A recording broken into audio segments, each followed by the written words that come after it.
প্রিয় দিনী ভাই এবং বোনেরা, আজকে আমরা জানবো যে শবে মেরাজের নামাজ কত রাকাত, নিয়ম কি, কিভাবে পড়বেন। প্রিয় দিনী ভাই এবং বোনেরা, শবে মেরাজ অত্যন্ত গুরুত্বপূর্ণ একটি রাত, যে রাতের ব্যাপারে আল্লাহ তাআলা কালামে পাকের মধ্যে সূরা বানী ইসরাঈলের ভিতরে ইরশাদ করেছেন। আল্লাহ তাআলা বলেন, সুবহানাল্লাযী আসরা বিআবদিহি লাইলাম মিনাল মাসজিদিল হারামি ইলাল মাসজিদিল আকসাল্লাযী বারাকনা হাওলাহু লিনুরিয়াহু মিন আয়াতিনা ইন্নাহু হুয়াস সামিউল বাসীর। এখানে আল্লাহ তাআলা স্পষ্টভাবে জানিয়ে দিয়েছেন যে আল্লাহ তাআলা তার এক বান্দাকে বাইতুল হারাম বা বাইতুল্লাহ থেকে বাইতুল মুকাদ্দাস পর্যন্ত ভ্রমণ করিয়েছেন, এবং আল্লাহ তাআলার যে সমস্ত কুদরত বা নিদর্শন বলি রয়েছে এই দুইয়ের মাঝে, সেগুলো আল্লাহ তাআলা তাকে দর্শন করিয়েছেন, দেখিয়েছেন। এই বিষয়গুলো আল্লাহ তাআলা এই সূরার ভিতরে ইরশাদ করেছেন, জানিয়ে দিয়েছেন। এই শবে মেরাজে আল্লাহ তাআলা সান্নিধ্য লাভ করেছে প্রিয় নবী সাল্লাল্লাহু আলাইহি ওয়াসাল্লাম। প্রিয় নবী সাল্লাল্লাহু আলাইহি ওয়াসাল্লাম তার জীবদ্দশায় সবথেকে বড় মুজিজা হচ্ছে এটা যে আল্লাহ তাআলার দিদার লাভ। 7 আসমান তিনি ভ্রমণ করেছেন, জান্নাত জাহান্নাম সবকিছু দেখেছেন। আর এই কারণেই এই যে শবে মেরাজ এতটাই গুরুত্বপূর্ণ, এতটাই ফজিলতপূর্ণ। শবে মেরাজ মূলত আমলের বিষয় নয়, এটা হচ্ছে বিশ্বাস বা আলোচনার বিষয়। এর থেকে আমরা কি শিখতে পারি?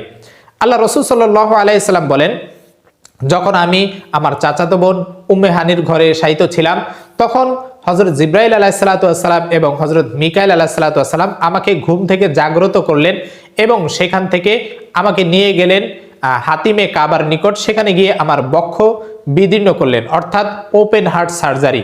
রাসূলুল্লাহ সাল্লাল্লাহু আলাইহি ওয়াসাল্লামের যখন বক্ষ বিদীর্ণ করলেন, সেখান থেকে তার যে কলিজা মোবারক বা রূহ মোবারক বের করলেন, এরপরে জমজমের পানি দ্বারা সেটাকে পরিষ্কার করলেন। একটা স্বর্ণের তস্তরিতে বা পাত্রের ভিতরে ঈমান এবং হিকমত ছিল, যেগুলো রাসূলুল্লাহ সাল্লাল্লাহু আলাইহি ওয়াসাল্লামের শরীরের ভিতরে হযরত জিবরাইল আলাইহিস সালাতু ওয়াস সালাম এবং হযরত মিকাইল আলাইহিস সালাতু ওয়াস সালাম ঢুকিয়ে দিলেন, যাতে করে যে আল্লাহ তাআলা দিদার লাভ করবে সেই শক্তি, সেই সহ্য ক্ষমতা, এটা রাসূলুল্লাহ সাল্লাল্লাহু আলাইহি সাল্লামের হয়, অন্যথায় তিনি তো দিদার লাভ করতে পারবেন না।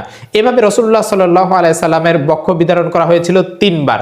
একবার যখন তিনি শিশু কালে ছিলেন, তখন তার দুধ ভাইয়ের সাথে জঙ্গলে বকরি চড়াতে গিয়েছিলেন, সেই সময় তার বক্ষ বিদারণ করা হয়েছিল। তার যে দুধ ভাইয়ের সাথে ছিলেন, তখন এভাবে ওপেন হার্ট সার্জারি করা হয়েছিল এই কারণে, যাতে করে শিশু সুলভ আচরণগুলো তার ভিতরে না থাকে, যে শিশুরা খেলার দিকে মনোযোগী হয়, শিশুরা দৌড়দৌড়ি লাফালাফি দুষ্টুমিতে থাকে, এগুলো থেকে রাসূলুল্লাহ সাল্লাল্লাহু আলাইহি সাল্লামকে বিরত রাখা।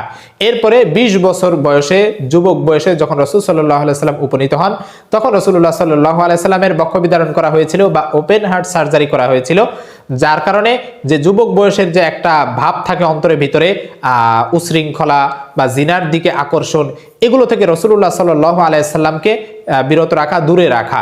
এরপরে মেরাজের আগে, মেরাজের রাতে এইভাবে রাসূল সাল্লাল্লাহু আলাইহি সাল্লামের বক্ষ বিদারণ করা হয়েছিল, যাতে করে আল্লাহ তাআলা দিদার লাভ করার সহ্য ক্ষমতা রাসূল সাল্লাল্লাহু আলাইহি সাল্লামের হয়। এরপরে সেখান থেকে একটা বোরাক আনা হলো। এই বোরাক এনে রাসূলুল্লাহ সাল্লাল্লাহু আলাইহি ওয়াসাল্লামের সামনে আনা হলো।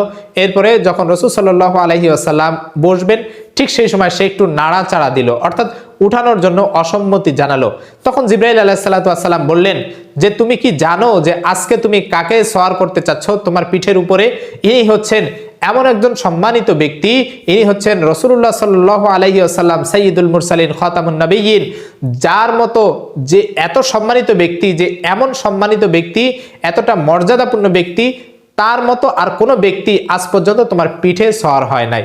তখন সেই বোরাক বা যেই জান্নাতি পশু, যেটার উচ্চতা ছিল এমন হাদিসের পরিভাষায় যে খচ্চরের থেকে একটু ছোট এবং গাধার থেকে একটু বড়, এই মাঝামাঝি সেই উচ্চতা ছিল সেই প্রাণীর বা জান্নাতি পশু, যেটাকে বোরাক বলা হয়।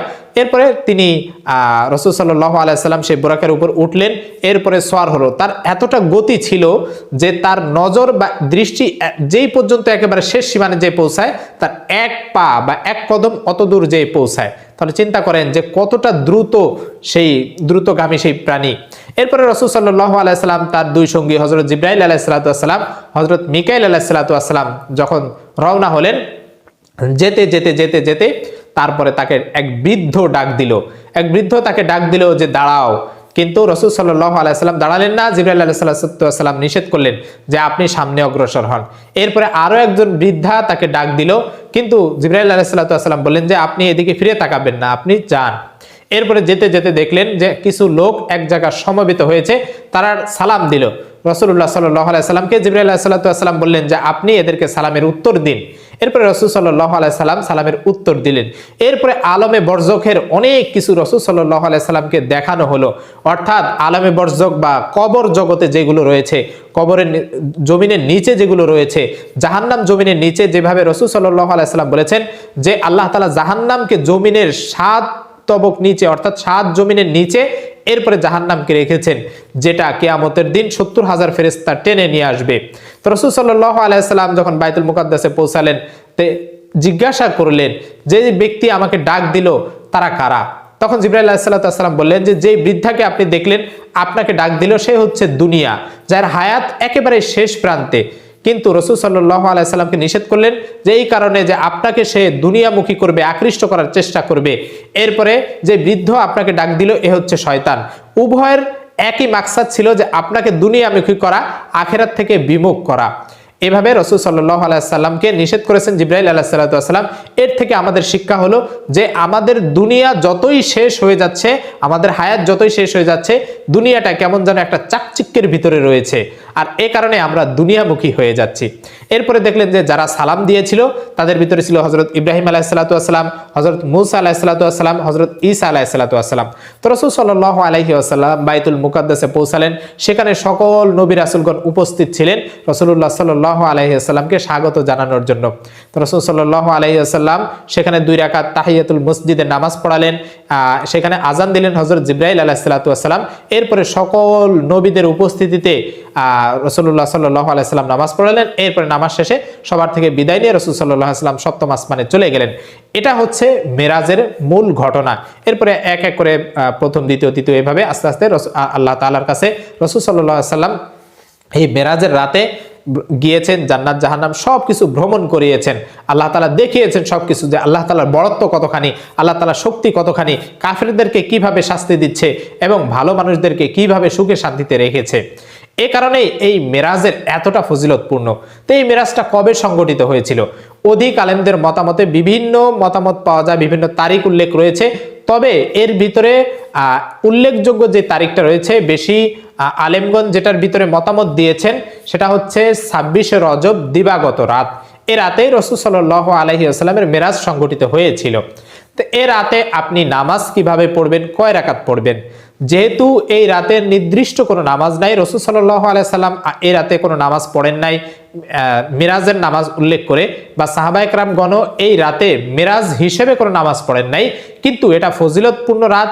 তাই আপনি এই মিরাজের নিয়ত না করে আপনি স্বাভাবিকভাবে অন্যান্য রাতে যেইভাবে তাহাজ্জুদ নামাজ আদায় করেন সেইভাবে 2 রাকাত, 4 রাকাত, 6 রাকাত, 8 রাকাত, 10 রাকাত, 12 রাকাত আপনি যত রাকাত ইচ্ছা পড়তে পারেন।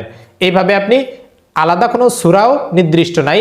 আপনি প্রথমে নিয়ত করবেন আমি 2 রাকাত তাহাজ্জুদ নামাজ পড়তেছি, বা আমি 2 রাকাত নফল নামাজ পড়তেছি, আল্লাহু আকবার, বাস এভাবে সানা পড়বেন।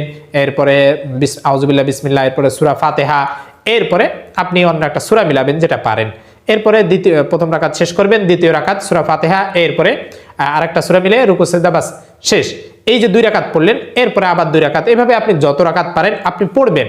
পড়ার পরে আপনি এই ফজিলতপূর্ণ যেহেতু একটা রাত, আপনি আল্লাহ তাআলার কাছে আপনার যত চাওয়া পাওয়া রয়েছে আল্লাহ তাআলার কাছে প্রকাশ করবেন।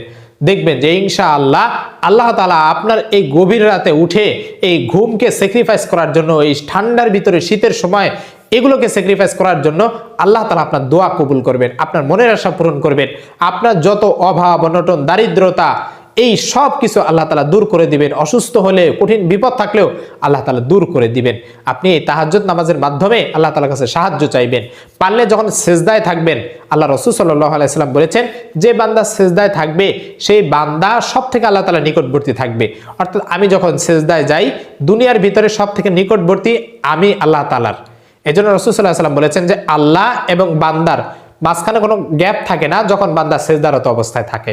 তাই আমি যদি সিজদারত অবস্থায় থাকি, সেই সময় যদি আমার অন্তর দিয়ে যে কোনো দোয়া করতে পারি, সিজদা তাসবিহ 3 বার পাঠ করার পরে এরপরে আমি যে কোনো দোয়া, আরবির যে দোয়াগুলো রয়েছে আরবিতে, সেই দোয়াগুলো আমি পাঠ করতে পারি।